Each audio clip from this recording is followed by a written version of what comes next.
Porque claro, has dicho que te fuiste a dormir, el Granada, pues bueno, puso el comunicado a eso de la 1 de la madrugada, cerca de la 1 de la madrugada. Entiendo que te has despertado y has visto, ¡pum!, la noticia de Robert Moreno, ¿no? Así es. La verdad es que Rafa Lamela, un periodista local que sí El de digamos Ideal, Rafa de que Ideal, cubre sí. toda la actualidad de Granada, eso es del diario Ideal, pues nos dijo que ya nos podíamos ir a dormir, que no iba a haber noticias, y mira, media hora después la hubo. Pero nada, sí, esta noche, como has dicho, en el Gazpacho Mecánico estaremos comentando la actualidad del Granada como siempre, y a mí la verdad es que pues bueno, no me ha sorprendido porque era algo inevitable. Yo antes he escrito en Twitter que es una situación triste porque el cese de un entrenador siempre supone una derrota global, ¿no? De todas las partes del club, de quienes le eligieron para el cargo, de los aficionados, porque ahora nos vemos en una situación pues, de cierta incertidumbre por saber qué ocurrirá en el futuro y si el nombramiento de Rubén Torrecilla, que es al que han nombrado de forma interina como técnico, que asciende desde el filial, pues iba a resultar una apuesta acertada. Eso no lo sabemos. Pero bueno, podemos calificar que la etapa de Robert en el Granada ha sido bastante desdichada.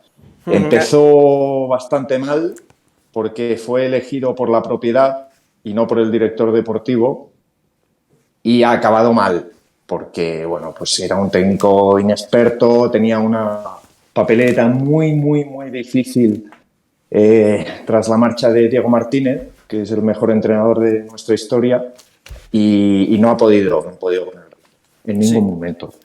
Eso te iba a decir, que claro, llegaba con la papeleta, la difícil situación de, claro, reemplazar a Diego Martínez. Vaya marrón le caía a cualquier entrenador y vaya marrón, pues al fin y al cabo, para ese entrenador que viniese por detrás de Diego Martínez. Es más, yo creo que nadie pedía a Robert Moreno que metiese otra vez al equipo en competición europea, porque no todo el mundo es Diego Martínez solo hay uno. Ahora bien, yo sí que entiendo pues que cuando Robert Moreno llegó salía diciendo que él tenía una idea, que él iba a implantar una idea de juego, y yo creo que han ido pasando los meses y hemos visto como el Granada nunca ha llegado a tener esa idea de juego de la que hablaba Robert Moreno. Es más, empezó bastante mal, porque me acuerdo que se tiró bastantes partidos sin ganar el Granada. Luego sí que es cierto que del mes de noviembre hasta el mes de enero, a principios de enero, vemos un tramo donde el Granada parece que se asenta, donde parece que el Granada, pues oye, establece una estructura, establece unas bases, vemos un 11 que ya parecía reconocible jornada tras jornada, pero la realidad es que llega el parón de enero y volvemos a ver como todo parece fumarse, es decir, llegan las incorporaciones de invierno y parece que empieza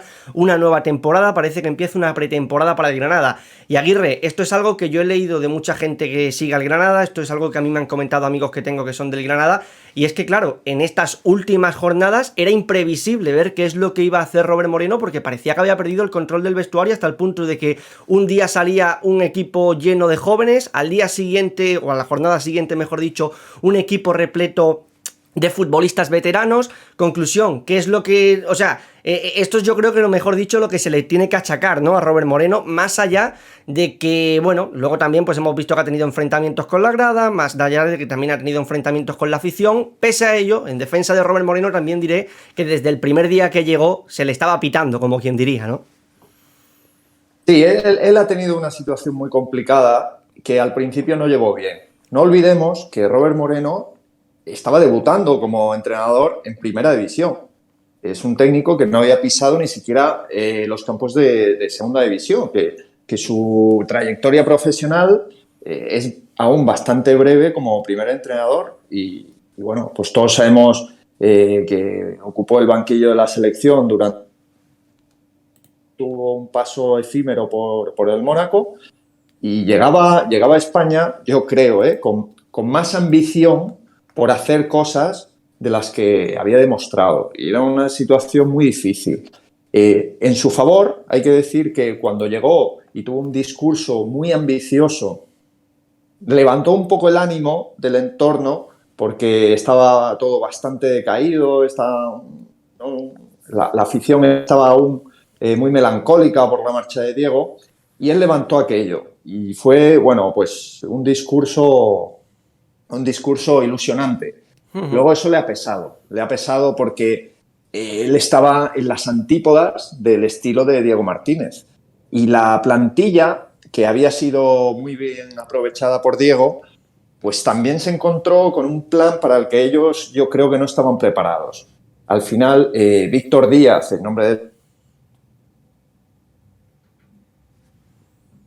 un poco el librillo para acercarse de algún modo a un estilo en el que ellos se sentían un poco más cómodos.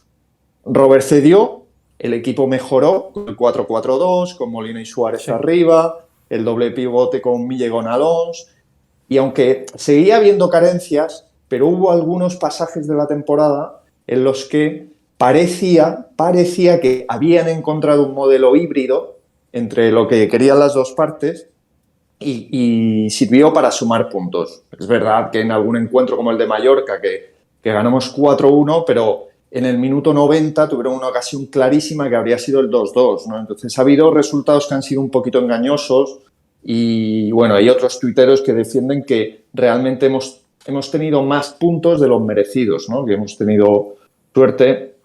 Bueno, es opinable.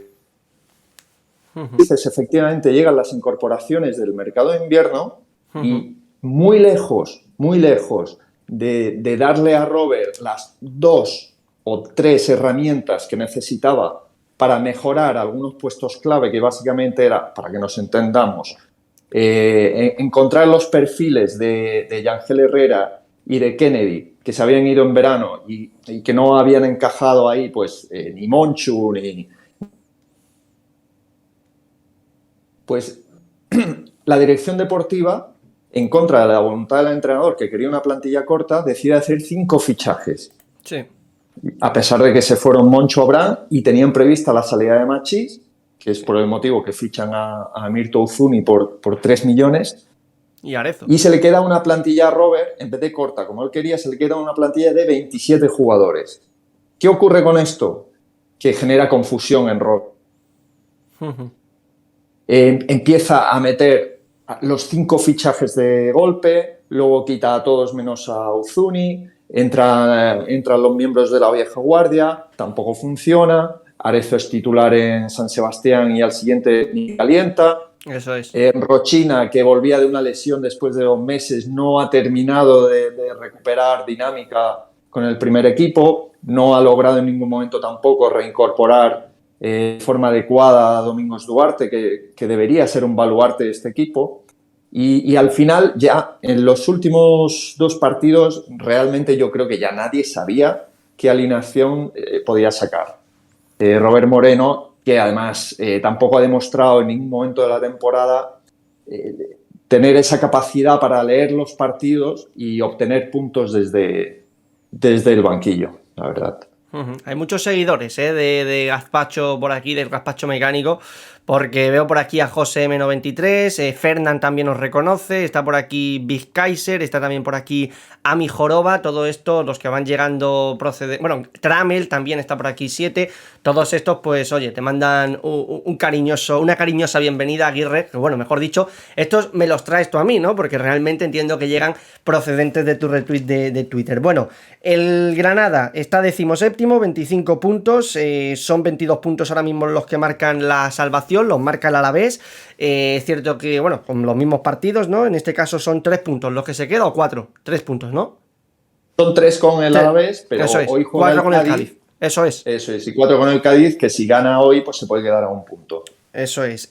Claro, lo que tú también has dicho es algo a tener en cuenta, que el tema de la formación, pues bueno, también ha ido cambiando con Robert Moreno. Antes has comentado el 4-4-2, que parece que esa ha sido la más habitual, pero también hemos visto esquema con 3 centrales, también hemos visto 4-3-3, hemos ido viendo cómo ha ido en este sentido alternando, y como tú ya bien has puntualizado, y yo también he comentado antes, llegó un punto, ¿no?, en estas últimas jornadas en las que decíamos, ostras, es que no se sabe, ¿no?, cómo va a salir Robert Moreno, por esto mismo también que tú has puntualizado de Arezo, por ejemplo. Te juega en los 90 minutos en San Sebastián y el siguiente partido no calienta un solo minuto. Es decir, había cosas que era difícil ya de entender o difícil de coger por algún lado. Te quiero preguntar 2 cosas más para tampoco quitarte mucho tiempo. La primera es sobre Rubén Torrecilla. Mucha gente, bueno, pues se pregunta si este es realmente el sustituto no indicado, y aquí pues te quiero preguntar a ti a ver qué nos puedes decir, teniendo en cuenta que, claro, por ejemplo, yo a ti en Twitter te leí, pusiste una foto de Solari, ¿no? Viendo qué es lo que opinaba el granadinismo. Yo te comenté el nombre de Machín, puestos a soñar, pues oye, que sueñes con Bielsa, ¿no? Que lo han destituido ahora de Inglaterra, pero bueno, lo veo muy complicado, casi imposible diría yo.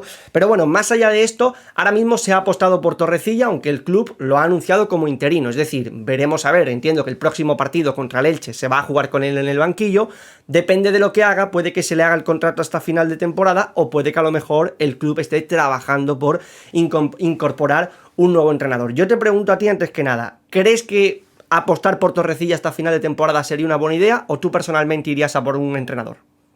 O sea, que Torrecilla es entrenador, ojo, que no se me interprete mal, pero digo, por un entrenador que ya tenga experiencia en la élite. Es que me genera muchas dudas esta decisión porque me encantaría que a Torrecilla le fuera bien porque es un entrenador que está haciendo un gran trabajo en la cantera y desde luego lo que no querría es que si, por ponerlo en el primer equipo, si no le va bien, que luego no pueda volver o al menos ya no tenga el mismo aura cuando pudiera volver a la cantera. Entonces, por un lado, yo creo que tiene muchos factores favorables el nombramiento de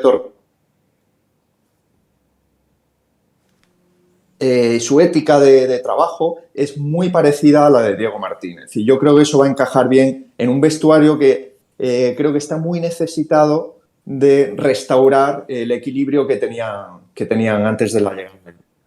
Creo que eso ya es bastante, que en estas situaciones cuenta mucho la predisposición de los jugadores y la forma en la que se alineen con el nuevo entrenador.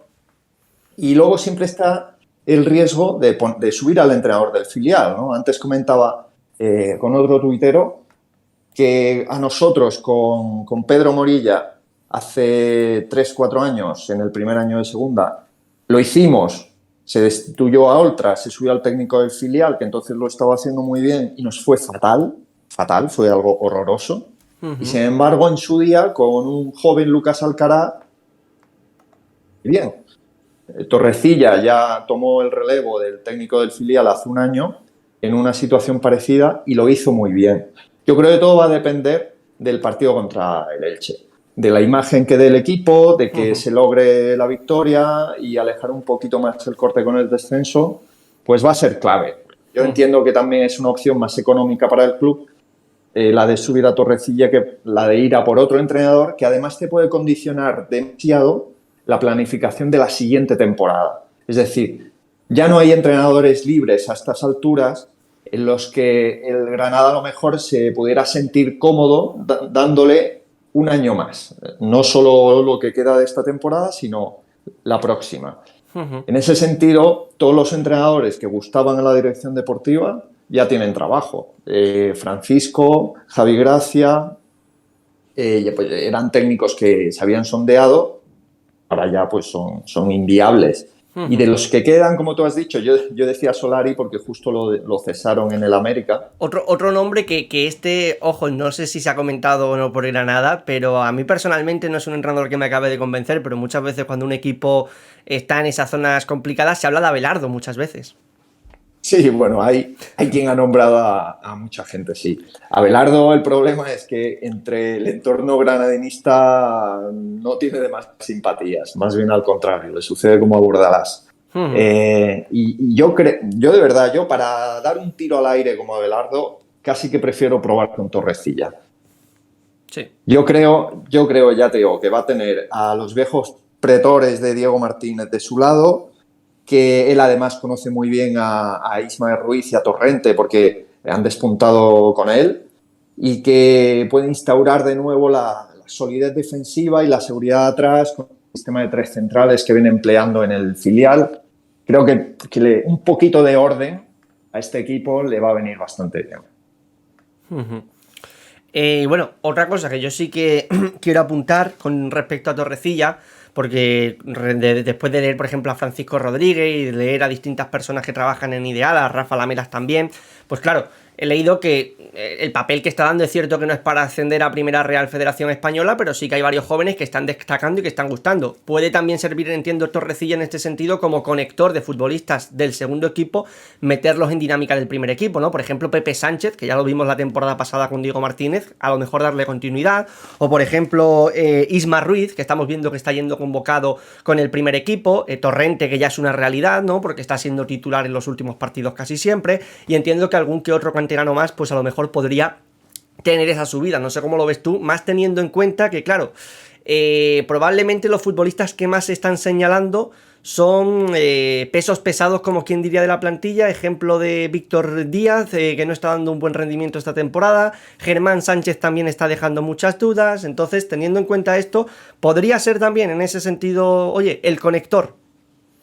Sí, por supuesto, por supuesto. A ver, la clasificación del filial para mí tampoco es tan importante porque no es lo mismo dirigir a un equipo más de segunda federación como hacerlo de un filial, ¿no? La función del filial es distinta. Desde luego, si estuviera en segunda división, pues muchísimo mejor. Pero no es la principal función, sino la de formar a jugadores y nutrir al primer equipo siempre que sea posible. En ese sentido, el trabajo se viene haciendo bastante bien en la estructura de cantera del Granada, gracias, entre otros, a Torrecilla.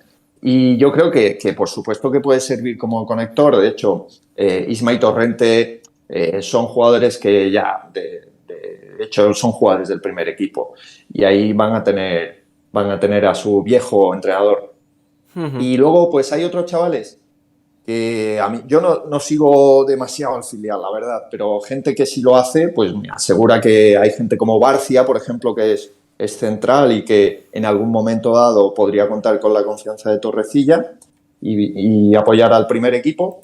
Y luego los jugadores que me has dicho, como Víctor o Germán, es que yo creo que son las principales víctimas del cambio de modelo que ha habido en verano, ¿no? O sea, son jugadores que encajaban muy bien en un sistema basado en la seguridad defensiva y en el orden táctico y en la defensa, en dejar la portería a cero y demás. Y yo creo que han sufrido bastante esta intención de Robert de dejar eso un poquito atrás y darle matices de salida de balón, con juego de posesión y demás. Aunque ya te digo, tampoco hago lo que él quería. Entonces yo creo que ese perfil de jugador con con Torrecilla puede mejorar.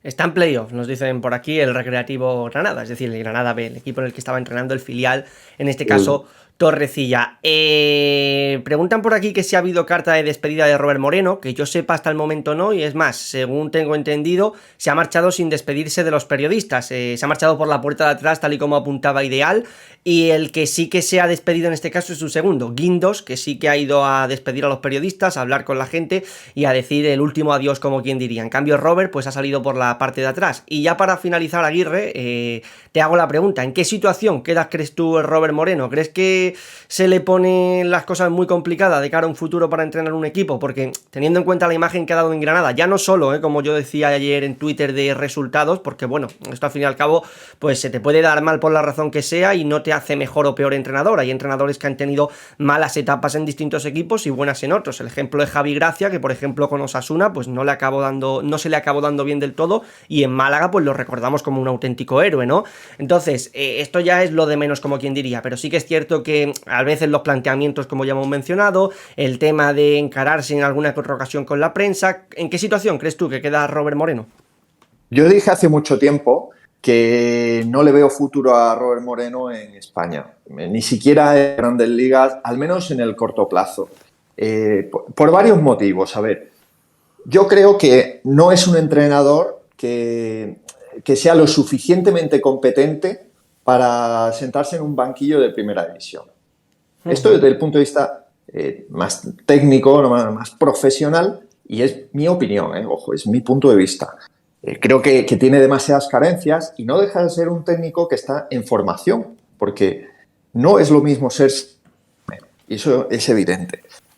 Y yo creo que tiene cosas que mejorar. No lo veo aceptando un cargo en segunda división. Por eso comenté hace tiempo que lo veo más pues en ligas exóticas, como puede ser en Qatar, en Arabia, en China, y vivir bien del fútbol y del cargo de entrenador. pero desde luego a corto o medio plazo no lo veo en España y en primera división. Y luego tiene un problema, que es el San Benito mediático, que tiene él, la imagen hacia el exterior que se proyecta desde los grandes medios nacionales. Había mucho prejuicio por su paso por la selección en Granada, y yo he de decir que se fue injusto con él en ese sentido, en Granada, quiero decir. Y que es un tipo que tuvo salidas de tono al principio en las ruedas de prensa, pero que luego ha hecho propósito de enmienda, ha ido sus declaraciones, su forma de interactuar con los medios, y eso no se le ha llegado a reconocer prácticamente. Es decir, parece que él es un tipo que gana en las distancias cortas, pero la imagen que se proyecta de él, para el que no sigue la actualidad del día a día del club en el que esté, sigue siendo este hombre que tuvo un enfrentamiento con Luis Enrique. Sí, al fin y al cabo, claro, entonces, es lo que sí viralizó y, como tú bien dices, es lo que le llega a todo el mundo.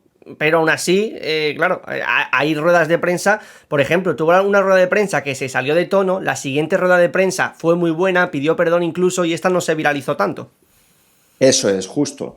Aquella rueda de prensa, pues por lo visto tenía un mal día, ¿vale? Como todos lo pueden tener. Bueno, pues no estuvo acertado en su respuesta a la periodista, y aquello, bueno, fue trending topic nacional prácticamente. Sí. Luego, al siguiente día, pidió disculpas, que es algo que no suelen hacer muchos, y ya no fue tan viral aquello. Entonces, eso le va a perseguir, yo creo que siempre, porque ya sabemos cómo son las cosas aquí en España con los grandes medios que bueno, pues siempre van un poquito más hacia lo sensacionalista.